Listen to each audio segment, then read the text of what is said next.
Hello everyone. మనము 7 వారాల నగలు అనే మాట చాలాసార్లు విని ఉంటాం.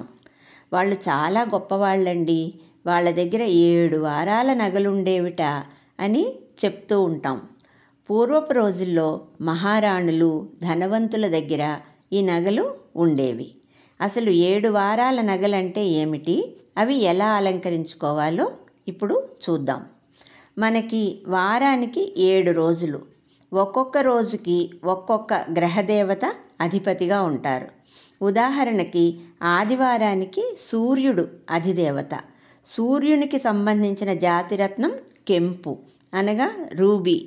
ఆదివారం రోజు కెంపులతో తయారైన నెక్లెస్లు, హారాలు, కమ్మలు, గాజులు, ఉంగరాలు, పాపిడి బొట్లు ఇలా అన్నీ కెంపులు పొదిగిన నగల్ని ధరించేవారు.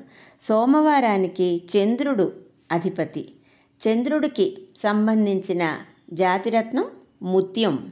సోమవారం నాడు అన్ని ముత్యాలు పొదిగిన ఆభరణాల్ని ధరించేవారు. మంగళవారానికి కుజుడు అధిదేవత. ఆయనకి సంబంధించినది పగడం. మంగళవారం నాడు పగడాలతో తయారైన ఆభరణాలు ధరించేవారు. బుధవారము బుధుడు అధిదేవత. ఆయనకి సంబంధించిన జాతిరత్నం మరకత పచ్చ. బుధవారం నాడు పచ్చలు పొదిగిన నగల్ని ధరించేవారు. గురువారానికి గురుడు అధిపతి.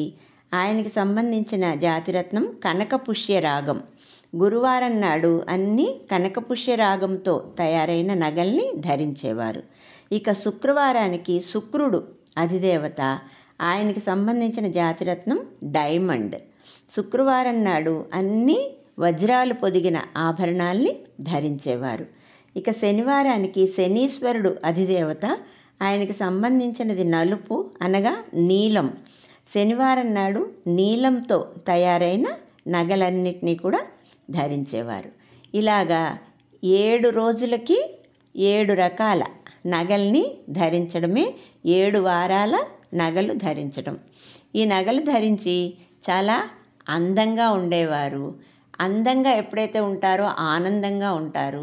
అందము ఆనందము రెండు ఉన్న చోట ఆరోగ్యం కూడా ఉంటుంది. అందమే ఆనందం, ఆనందమే జీవిత మకరందం, అందమే ఆనందం అనేవారు కదండి. ఇలా చక్కగా 7 వారాల నగలు అలంకరించుకుని ఉంటే చాలా బాగుంటుంది.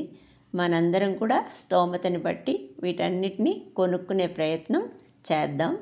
అలా కొనుక్కునేలాగా భగవంతుడు మనందరినీ ఆశీర్వదించాలని ప్రార్థిద్దాం. ధన్యవాదములు.